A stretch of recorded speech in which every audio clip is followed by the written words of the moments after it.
cukup sholat tarawih selama 30 hari full, maka tak usah lagi sholat fardu 5 waktu selama-lamanya.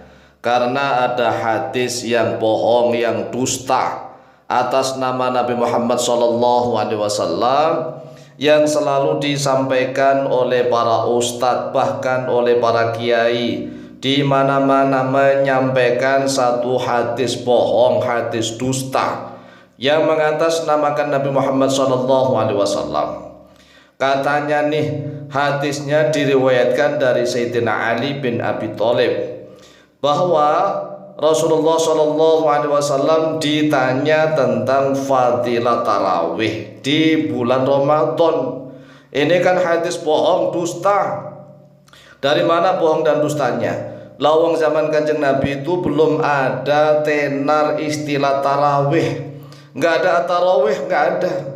Yang ada pada zaman Nabi Muhammad SAW adalah qiyamul lail. Qiyamul lail, man qama ramadhana imanan wahtisaban.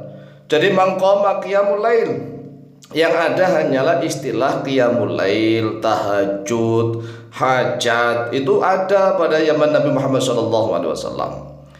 Kemudian pada zaman Khalifah Abu Bakar As-Siddiq juga belum ada istilah tarawih, itu belum ada.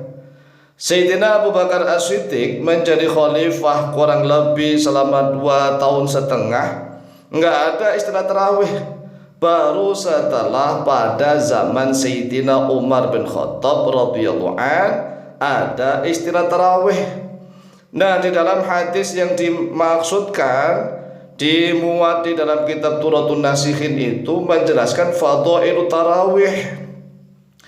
An Ali bin Abi Thalib radhiyallahu an annahu qala su'ila an-nabiy sallallahu alaihi wasallam atau su'ila an-nabiy alaihi salatu wasallam an fadhailit tarawih fi syahr Ramadan faqala. Redaksinya jelas bahwa su'ila ditanya an-nabiy terhadap Nabi alaihi salatu wasallam an fadhailit tarawih, dari fadilah tarawih fi syahr Ramadan, di dalam bulan Ramadan. Ini kan jelas hadis bohong, hadis dusta mengatasnamakan Nabi Muhammad SAW. Siapapun nih, ustadz atau kiai atau mubalik atau imam masjid atau takmir, siapapun lah yang menyampaikan hadis ini setiap malam di masjid-masjid, di musola, di majelis taklim, di tempat-tempat sholat tarawih, dosa besar enggak? Dosa besar, karena hadis ini jelas sekali bohong, dusta mengatasnamakan Nabi Muhammad SAW. Man kadzaba alayya muta'ammidan falyatabawwa' maq'adahu minan nar, sabda Rasulullah SAW. Man kadzaba alayya, siapapun yang berdusta atas namaku, muta'ammidan, yang sengaja. Nah, kalau sudah tahu tentang kabar berita bahwa hadis ini adalah hadis maudhu', bukan hanya dhaif loh ya. Kalau hadis dhaif mungkin masih ada sanadnya, mungkin ya masih ada sanadnya, mungkin dhaif dari segi matan. Tetapi hadis ini bukan sekedar dhaif, tapi maudhu'. Hadis maudhu' itu hadis maghdub, yang didustakan, hadis mukhtala', yang dibuat-buat, hadis bohong, dusta, bohong. Nah, orang saja didustai tidak mau. Misalnya nih, Anda tidak ngomong apa-apa, tetapi ada orang lain yang cerita ke orang lain lagi mengatakan Anda mengatakan seperti ini, seperti itu, maka Anda akan marah karena Anda tidak pernah mengatakan seperti itu. Nah, ini ada satu hadis yang disandarkan kepada Nabi Muhammad SAW. Redaksinya an fadhailit tarawih fi syahr Ramadan. Dari matan ini saja, matan hadis seperti ini sudah jelas hadis ini adalah hadis maudhu', hadis yang bohong, yang dusta. Nah, apalagi isinya, Masya Allah, malam pertama saja akan keluar dari orang mukmin itu dosa-dosanya ini pada malam pertama, sebagaimana dia seperti hari dilahirkan ibunya. Wah, kan luar biasa. Nah, sedangkan kalau sholat fardu, adakah hadis seperti itu? Ayo cari fadilah sholat fardu nih, fardu 5 waktu loh ya.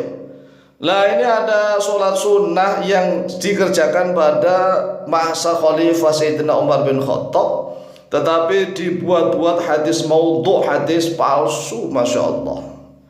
Apakah enggak cukup man qama ramadhana imanan wa ihtisaban ghufira lahu ma taqaddama min dzambih? Itu kan sudah cukup. Sudah cukup. Dan hadis-hadis yang ada dalam kitab Riyadhus Shalihin misalnya, yang sudah dipilih oleh Imam An-Nawawi, atau misalnya di dalam kitab At-Targhib wa Tarhib miliknya Imam Ibnu Mundhir misalnya, itu walaupun hadisnya ada yang dhaif tetapi tidak sampai maudhu'. Lah kalau sini maudhu' ya. Kalau hadis dalam kitab At-Targhib wa Tarhib, namanya Targhib wa Tarhib dan Fadhailul Amal, itu boleh ya tasamuh, ada toleransi untuk Fadhailul Amal, asal bukan untuk masalah ahkam, bukan untuk masalah tentang hukum halal haram, sah tidak sah, atau masalah akidah keimanan. Nah, kalau Fadhailul Amal itu sebenarnya hadis-hadis dhaif itu boleh, asalkan tidak maudhu'. Kalau maudhu' haram hukumnya. Jadi siapapun nih orang yang menyampaikan hadis maudhu', hadis dusta, bohong, yang mengatasnamakan Nabi Muhammad SAW, orangnya akan dosa besar. Lah coba kita bayangkan, masa setiap kita tarawih di masjid atau di musola atau dimanapun lah, kemudian ada seorang ustadz atau dai atau mubalik atau imam masjid yang menyampaikan malam ini malam yang kesekian, fadilahnya seperti ini, sabda Rasulullah SAW, maka itu nggak boleh, haram, dosa. Maka nggak usah lah. Wah, memang jelas-jelas itu hadisnya bohong, dibuat-buat, sanad hadisnya nggak ada. Pentakhrij hadisnya juga nggak ada. Tiba-tiba ada orang yang membuat hadis bohong, dusta, disandarkan kepada Sayyidina Ali bin Abi Thalib. Ini ciri-ciri orang-orang Syiah begini ini. Orang-orang Syiah itu menghalalkan segala cara. Jadi orang Syiah menghalalkan segala cara untuk membuat fadilah-fadilah. Itu orang-orang Syiah. Oleh sebab itulah, siapapun yang sudah mendengarkan video ini, maka tolong sebarkan, sampaikan kepada imam masjid, musola, atau dai mubalik, bahkan Hadratus Syekh Ki Haji Hasyim Asy'ari itu sudah wanti-wanti jangan menggunakan kitab Turatun Nasihin kalau memang tidak tahu tentang mana yang sahih, mana yang hasan, mana yang dhaif, mana yang maudhu'.